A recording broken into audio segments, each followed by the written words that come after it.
I did fundraising on social media, raised about $4,000 and went and was able to help about 3 or 4 different villages and 3 schools. I felt so good about doing it but I ran into one village that the water was just like, I don't know how these people are drinking this water and still living. So wound up coming back home, talked to some of my friends, and I said, look, I got to fix this problem some kind of way. Can you want to partner with me and help? And we sat down and had a meeting, and the next thing you know, out of that came Hope Missions.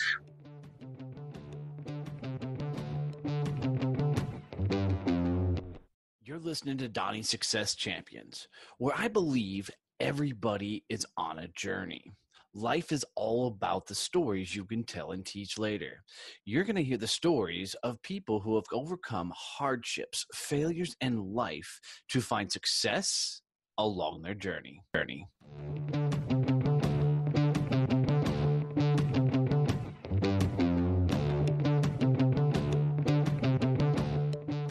All right, guys, this is going to be a really, really cool episode. I'm bringing on Jermaine Gibbs, and I got to tell you, I'm really inspired by his story and what they're doing from, coming from a blue-collar upbringing and now getting to a place of changing and impacting lives through helping people out in Ghana. And it's a really, really, really cool adventure. And I just love his mission and his journey. So enjoy this one as he shares his story. It's a good one, guys.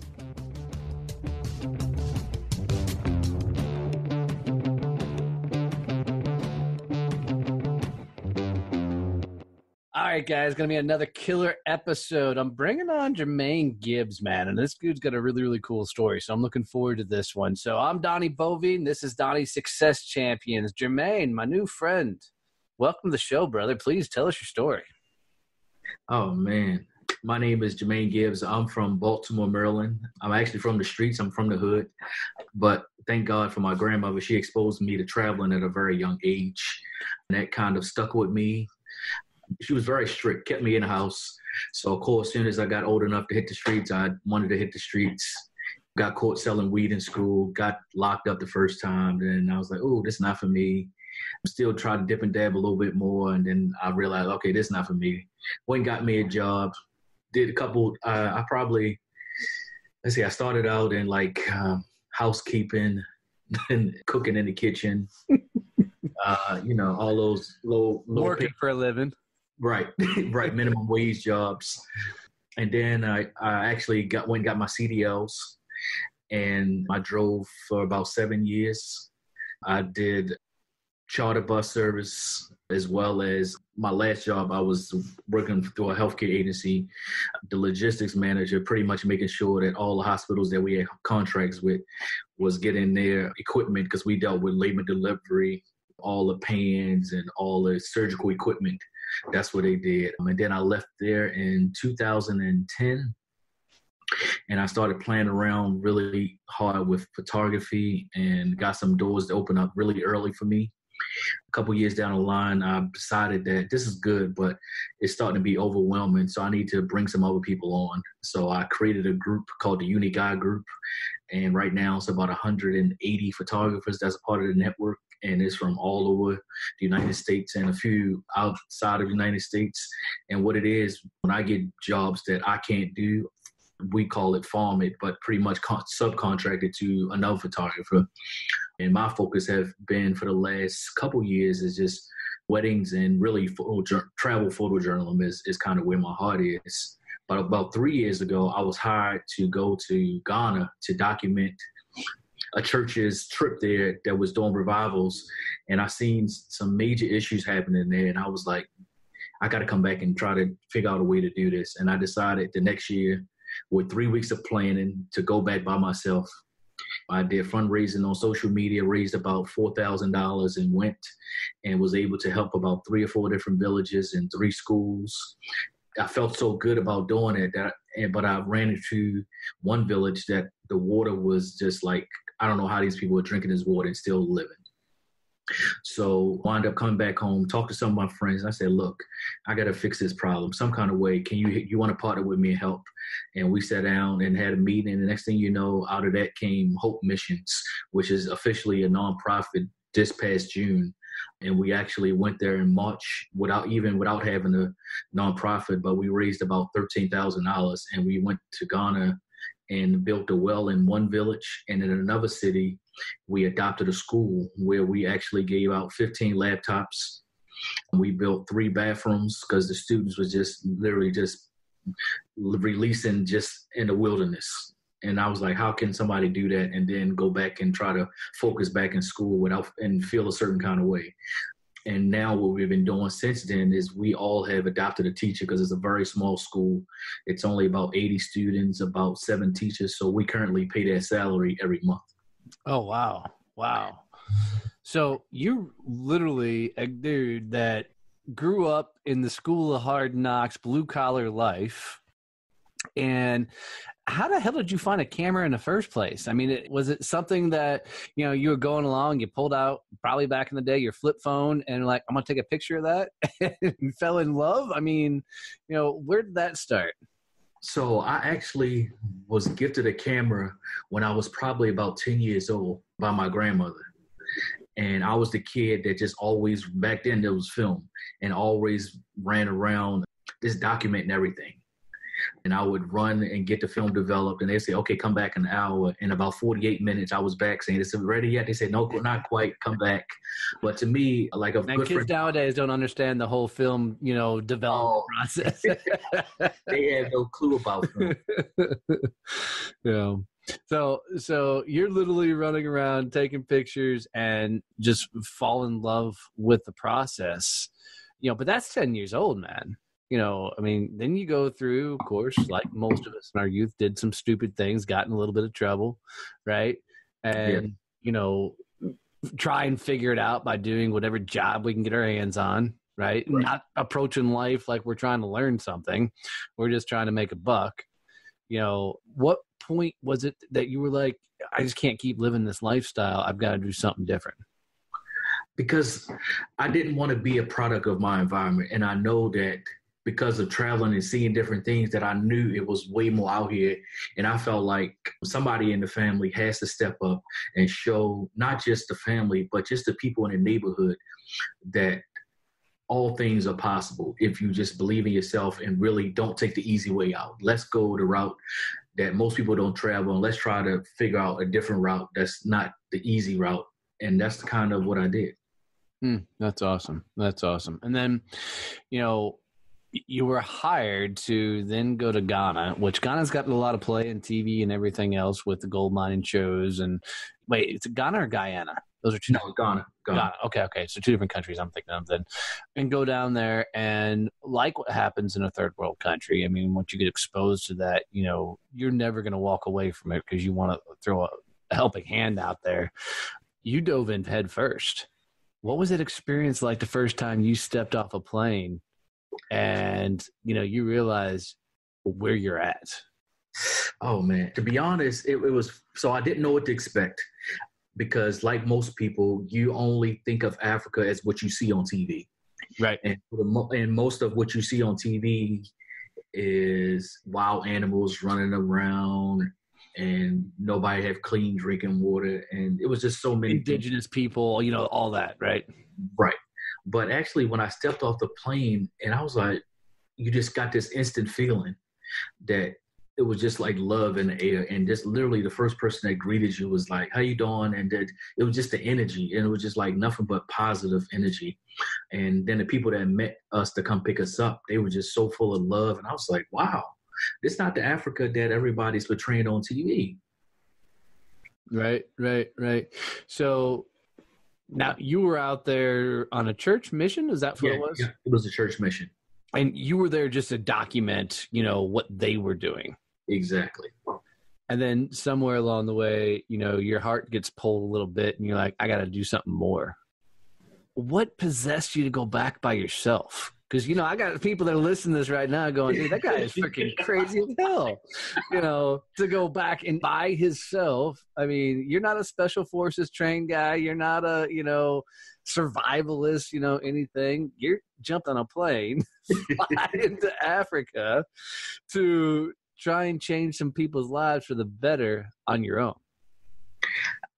Man, I think I don't even know what possessed me to do that, to be honest with you. It was just like, Jermaine, this is, I'm type of live in a moment person, not afraid of anything. But I was just like, I have to do something. And I remember when I was there the year before, I told people, I said, I'm coming back. And I just made it happen. And I reached out to some friends and some of my followers on social media and told them what I wanted to do. And within like 4 days, I raised the money. And then I was like, okay, let me book the plane ticket and let me go. That's awesome. That's awesome. So what was it like did you already have villages you were planning on going to because you went there with the church originally? I did. I kind of had my contact person, I kind of told him, like, I did want to go back to these certain villages, but if there's other places that you want to expose me to, I'm open to it. Because I think I was there maybe 21 days. Okay. And did you already have access to the resources and things you were going to need? I mean, I know you had a little bit of cash on you, but, if you're digging a well, either you got a couple guys in a shovel or you got heavy equipment. I mean, come on. So, no, we built the well this year. So when I went there, I actually took a team of 7 people with me. Okay. But what happened was I already had put in place the people that actually work in the village. So instead of hiring contractors, we actually hired the local people to that's awesome. Go in the building. So they started about 3 weeks prior to us actually getting there. Okay. All right. So you guys just came in and helped with the final heavy lifting and all of that.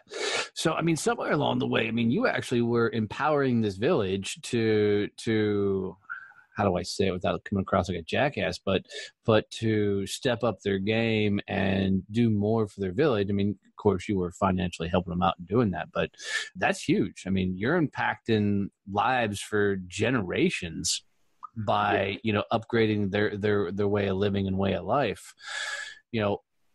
What's it like coming back to the States? I mean, you go through this, you're doing all this, you're dealing with a different style of people just because of the way they grew up and everything else, and now you're coming back and it's like you're slapped back into the crazy world we call the US. What is that feeling like? Well, see, from now the first year when I came back, I didn't really understand that I needed to adjust. But so this year I actually planned to take a week to readjust, because it's a huge culture shock from the time you really get off the plane and you start hearing people cussing and just hearing argument and just like, wow, where am I at? So it's a huge culture shock.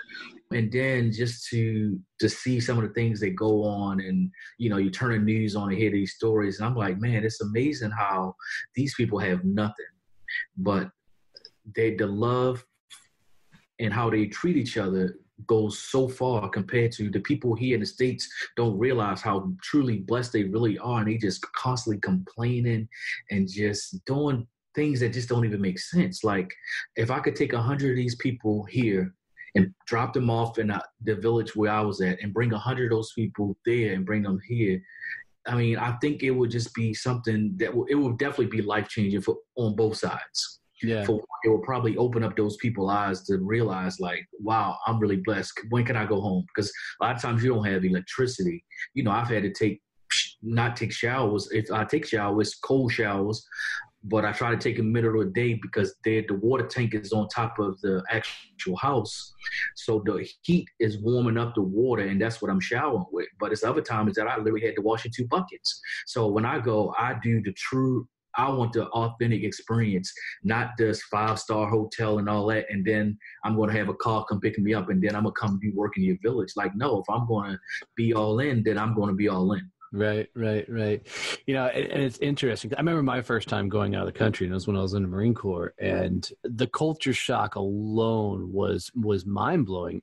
We don't often, or I'll just say, I mean, a lot of times people in the U.S. do not know how really good we actually have it, and we do take for granted everything that we have. I mean, it's still the greatest country in the world, but it's because you have every opportunity to turn life into whatever you want to.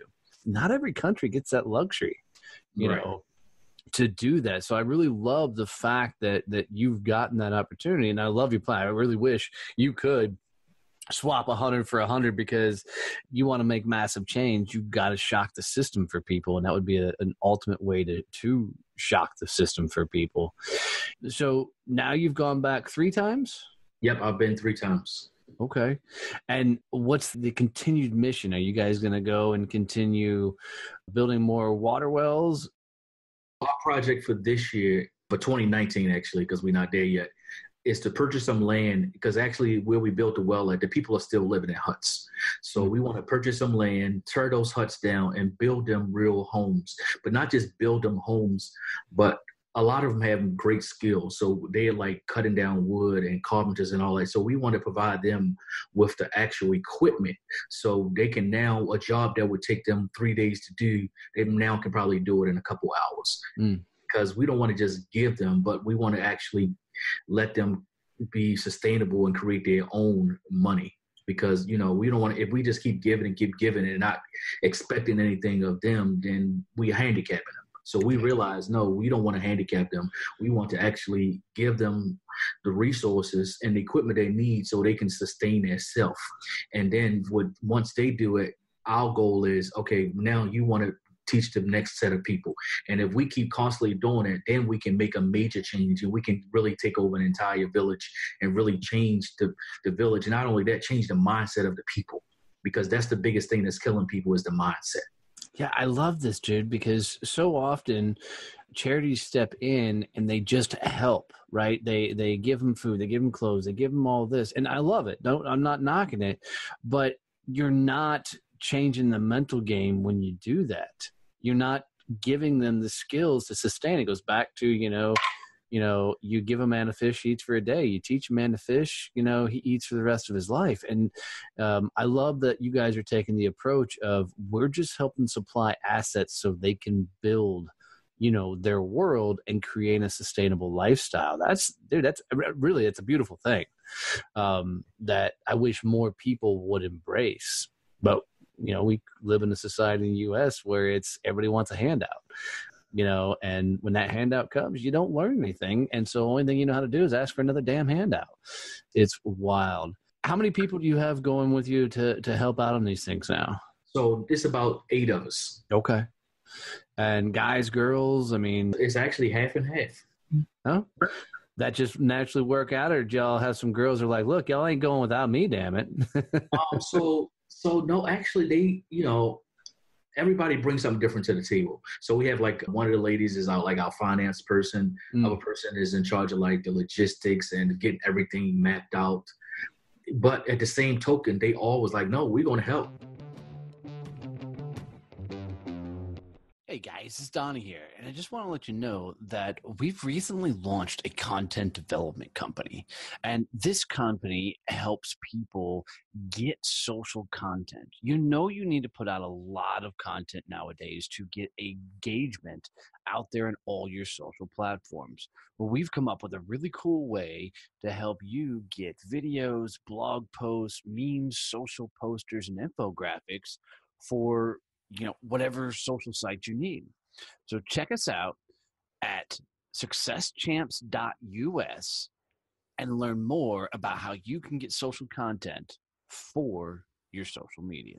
Support for this podcast comes from Point Blank Safety Services and Blue Family Fund.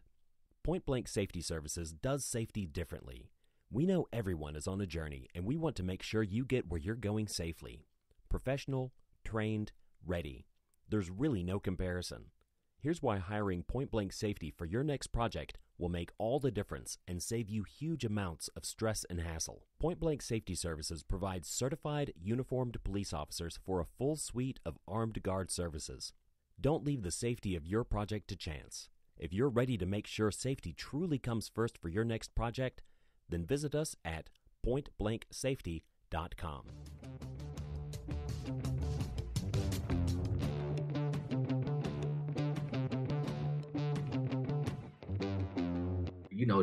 They digging in the burrows and spreading cement on the wall, and I was like, okay, Well, you gotta go. You better get ready to roll up your sleeves, man. I love it. Exactly. That's the good thing about the team. We have the most amazing people on the team because they all are loving and caring, and that's why we kind of name our organization Hope, because it's an acronym for hope, for help open people's eyes. And that's what Africa did to me. And I came back, and when I took these 7 people, now their eyes are open, and now they have the passion and the fire just like I have the first time I went.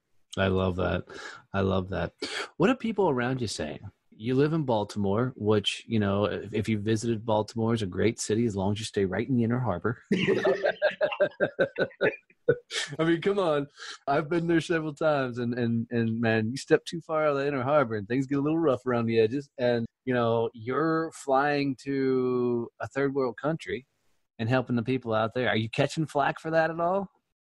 So there are a few people like, why are you not doing things in Baltimore? But actually, my initiative actually started in Baltimore. Okay. I started a project called the Unheard People.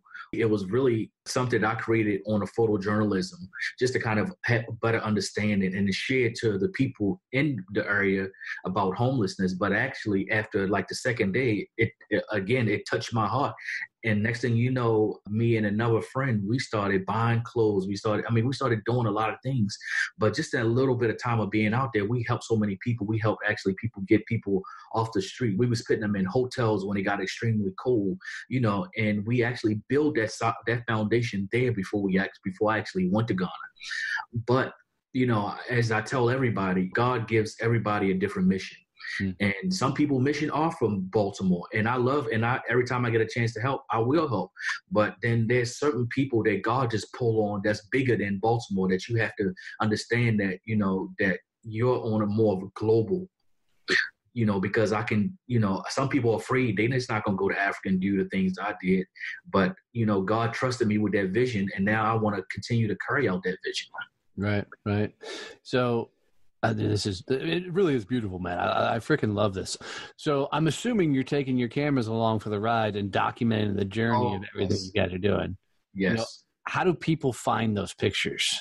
So they can go on Hope Missions Ghana, www.hopemissionsghana.org, and you can see some of the pictures there. But we actually in the process of building an entire new website that's just focusing on everything that we did this year. We're putting together a really good documentary.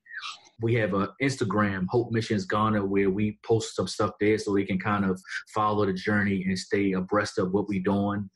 Yeah, so those are the main three ways that people can kind of reach out to us. If you want to know more information, if you're interested possibly of traveling to Ghana with us, or how you can donate, or, you know, is there any certain things that we can donate? Because, you know, some people have backpacks. Everybody is not meant to travel, but some people have resources that, hey, I know such and such that can help you with this resource, or, you know, what do you need for your next project? What is your next project? So those are the different ways that we can be contacted to figure out what our next project is in 2019. No, so that's huge, because I know with the champions who listen to the show, there's going to be some people that are going to want to help out. I mean, this is going to hit their mission, but, you know, literally, if people wanted to go along for the ride with you guys and throw their hat in the ring, what does that look like? I mean, I'm sure you guys have some sort of process. You're just not. Oh yeah, so we do like a interview process. First we do like an application, and then we do like an interview process it's like a Zoom, and we'll have the person on, and all the board members are kind of asking questions and just trying to make sure that connection is there, because, you know, it's not easy work. And I try to tell people it's not a vacation. Like when we go, we travel as family. We stay in one house. We have one vehicle that we all travel in. We kind of stay tight knit, like we become a family. But we're definitely open to have different, like we actually have 3 new people that just came on board now. We have actually someone who's actually in one of the parts of Africa. We have someone in Atlanta and someone from Chicago that just came on board. So they'll be traveling with us in 2019. So we definitely looking forward, because the more people we have on a team, everybody has a different specialty they can bring to the team. So we are open to that, because the more help we get, the bigger the projects we can do. True. You know, how much has this impacted your personal life? I mean, how much has this changed you on your journey?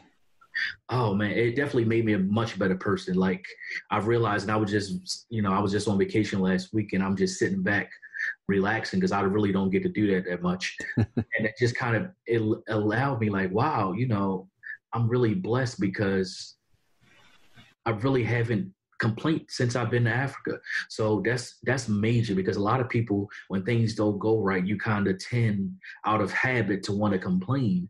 But because of being in a third world country, it kind of lets you see, like, complain, even on my worst day, I'm still beyond blessed. So I won't even part my lips to say anything out of the way to even to acknowledge a complaint. Not only that, it keeps me humble. It keeps me grounded, and it reminds me that, this could be me. So, just always remain humble and always carry yourself in a certain way, because you never know who's watching, who may notice you from social media and be like, hey, I know you're that guy from here. And it could be somebody that's possibly better to come up to me and write me a check, but I'm turning around, I got a drink and I'm acting crazy. Then like, who's this guy? So it just keeps me on my feet at all times. No, that's awesome. And it's humbling to hear. It's just such a cool mission. Have you thought about going out and doing a lot of public speaking and stuff on your guys' mission and what you're doing? Have you gotten to that part yet? Actually, I have. I've got quite a few invitations, and I've been doing a lot of interviews in the last couple of months. And I told my team this, it's not that people don't want to give to us, but the thing that we have to do is to expose ourselves. Mm-hmm. The more we get exposure, the more people, because I've been random places recently and told people what I was doing. And next thing you know, I'm getting a notification email, this person made a donation. Right. So it's really about getting that exposure. And I used to shy away from public speaking and all of this stuff. But photography has been the one thing that has kind of took me out of that comfort zone and allowed me to actually talk about it. And when I realized when you talk about something that you really love and doing, is people really gravitate to it, because it's not like you reading from a book, but they can feel and they like the authenticity of a real story.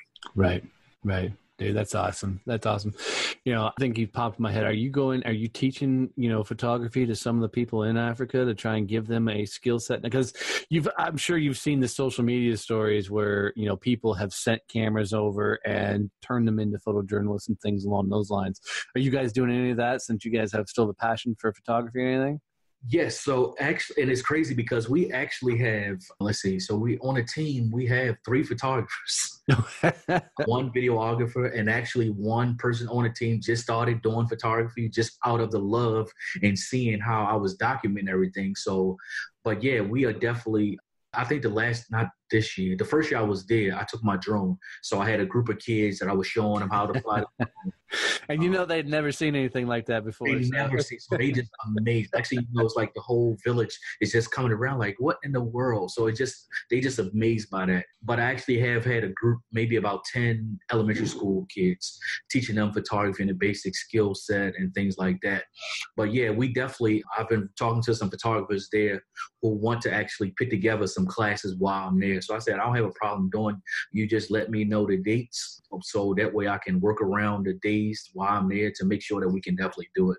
Because I've actually did it in India in 2016, taught photography when I was on a mission trip. And it's amazing how even with the language barrier, photography is that one universal language that everyone in the world understands. And they can't say anything else. They can say photo, selfie. Selfie. I love it. That's become a universal language. That's awesome. Man, what a freaking cool story, and what a cool thing that you guys are doing. Where do you think this is all going to take you? I mean, is this going to go and be way bigger than you ever dreamed, or are you guys going to stay focused on what you're doing? No, actually, and all of this came out of nowhere, because literally I sit back sometimes, it's like I never in my life planned or seen me as a philanthropist or humanitarian. But then it takes me back to the way I grew up. My grandmother was a child care provider. And sometimes she would have 15, 20, 30 kids in there. And I was like, I know she's not getting money for all those kids, but she just had a heart and a heart to give. And my mother, my father, all was the same way. So it comes to me naturally. But I didn't see me going in this direction. But after going to Africa and then going to Kenya and going to, so many countries I've been to in the last 5 years, it's like, okay, this is something that I could see me doing full time. Like, just traveling around the world and really, I was talking to some friends this week and I told them, if you really want to be successful in life, you have to figure out one thing only, and that is how to fix a problem. Once you figure out a way to fix a problem, you can really impact and change lives all around the world. So let's figure out a way to fix problems. Love that. Is that part of Hope's mission? Yeah, that's part of Hope Missions, is to fix problems. Like we have a 5-year plan in Ghana because we want to build our own school there. We want to build a hospital. There's just so many things that we can do to fix it. And I think anything is possible. It's just we continue to put the work in and let people see that, yeah, we are genuinely caring about this. So this is where your money, and that's the good thing about having photographers and videographers on the team to be able to document everything we're doing. So you can see, like, we're not just saying we're taking your money, but this is actually, here's the things that you're doing. And then the people from the village, they're sending us videos. Hey, you can share this so people can actually see the impact that you're really doing. And, we really want you to continue to come back and continue to help us because you really are changing lives, because, sometimes I'll be like, I don't even really let it sink into the amount of impact that I'm really having. But when I really, really think about it, it's like, I took a village where people said they only dreamt about water, and now they have clean drinking water, and they can supply water to up to 300 people. That's major. Dude, you're impacting the next generation for hundreds of years. I mean, in truth, with the things you and your team are doing, it doesn't get more beautiful than that. And to see such a humble heart take on that mission, dude, from the outside, that's just a cool thing to see, man. It really, really, really, really is. I love this. You should get some T-shirts made with your entire philosophy is if you fix a problem. That's just awesome. So I know the new website's being built. Yes. And I know you're on social media. Is the website going to have the same web address? Yes, it will be the same web address. Okay, it'll perfect. Be an entire new look. Perfect. And we'll make sure that's all in the show notes and everything so people can get that. Man, keep rocking and rolling. Keep doing what you're doing. I'm so glad I got to be a part of helping share this journey and share this, this story out there with people. Remind them once again how they can get in touch with you. So the website is www.hopemissionsghana.org. The Instagram is Hope Missions Ghana.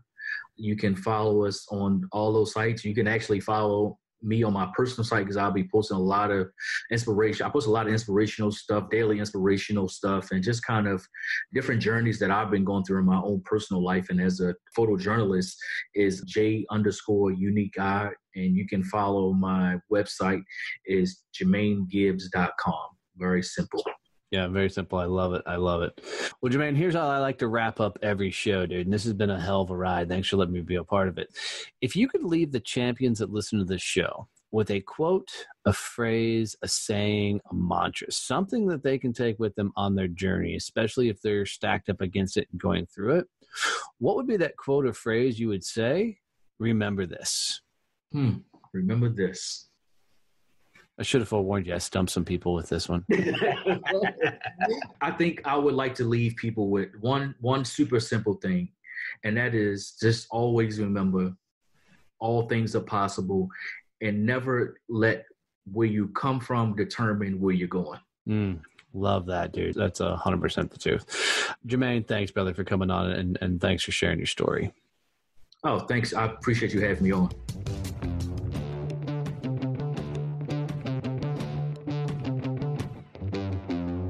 Thanks for listening to Donnie Success Champions podcast. If you'd like to hear more about our current guest today, or if you'd like to hear stories from our other guests on the show, come hang out with us on our website at successchampspodcast.com. I really appreciate you tuning in. If you need to reach out to me for any reason, you can catch me at Donnie@DonnieBoivin.com.